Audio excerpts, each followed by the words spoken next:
Dobrodošli u četvrti C# tutorial. U ovom tutorialu ćemo raditi sa combo box. Dakle, veoma praktična i jednostavna stvar. Ići ćemo na New Project, C#, Windows Forms Application i dat ćemo ime combo box. Ok.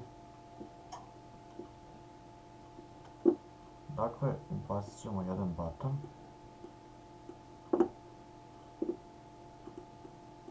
Stavit ćemo spremi. I ovdje imamo znači opciju combo box. Ubacit ćemo je tu. I u stvari šta ovaj combo box radi? Dakle, pokazuje nam listu stvari koje su unešene tu. Sad, znači kada kliknemo na ovu crticu tu, idemo na Edit Items i ovdje znači unosimo vrijednosti jednu po jednu, znači u redu, koje će nam biti prikazane tu. Na primjer stavit ćemo ime 1, ime 2, ime 3. Ok. Kada pokrenemo program, tu će nam biti ime 1, ime 2, ime 3. Znači tako funkcioniše combo box. Sad zašto smo stavili ovo ime spremi? Ovdje ćemo staviti jedan text box. Stavit ćemo ga ovako da bude širine kao combo box. I stavit ćemo jedan label. I ovdje u tekstu od label stavit ćemo unos.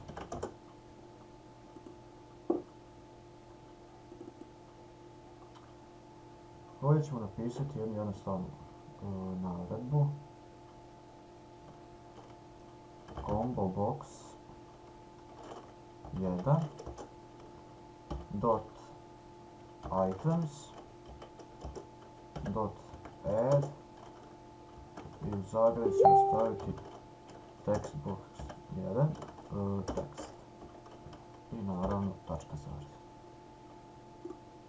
Dakle, šta će ova naredba raditi? Kada kliknemo button 1, to jest button spremi, ono što je ovdje u ovom text boxu, to će se pojaviti na listi predmeta u combo boxu. Hajde idemo probati. Tu imamo ime 1, ime 2, ime 3. Ovdje u unosu ćemo staviti novo ime. I kliknemo spremi. Kada otvorimo, tu će biti novo ime. Znači, nije bitno što toga više nema, tu će biti novo ime.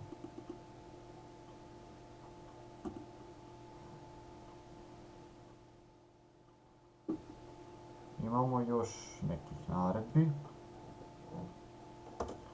Možemo, na primjer, poigrati se sa if naredbom. Dakle, stavimo if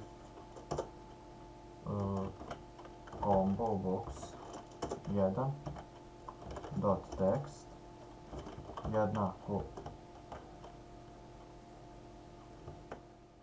ime 1. Onda ćemo staviti da nam pokaže message box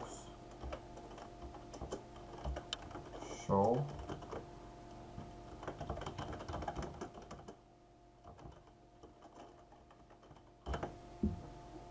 dakle, ako u onom combo boxu kliknemo na ime 1, ako je ono odabrano i kliknemo na button 1, pokazat će nam da smo odabrali ime 1.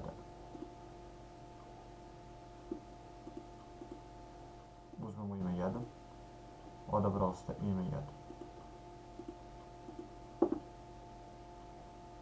Ako kliknemo na bilo koje drugo ime, neće nam pokazati ništa. Dakle, jako jednostavno i praktično. Možemo se poigrati sa još nekim stvarima.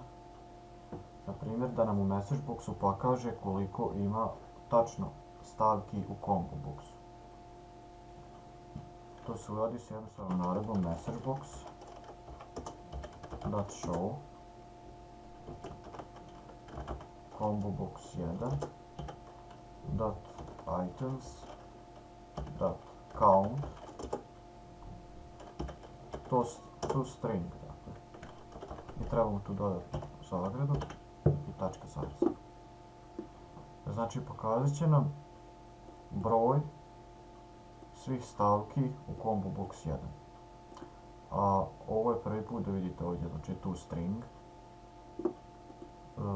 Dakle, kada želimo broj napisati u vidu teksta, moramo uvijek staviti tu string i otvorenu i zatvorenu zagradu.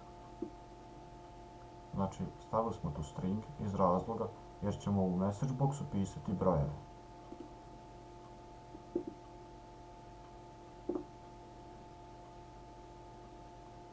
Znači, ovdje trenutno imaju 3 stavke. I kad kliknemo, pokaže nam da imaju 3 stavke. Ako stavimo tu još neku stavku, ok, pokrenemo, pokazat će nam da ima 6 stavki. Dakle, 6 stavki. To bi bilo to za današnji tutorial. Uživajte.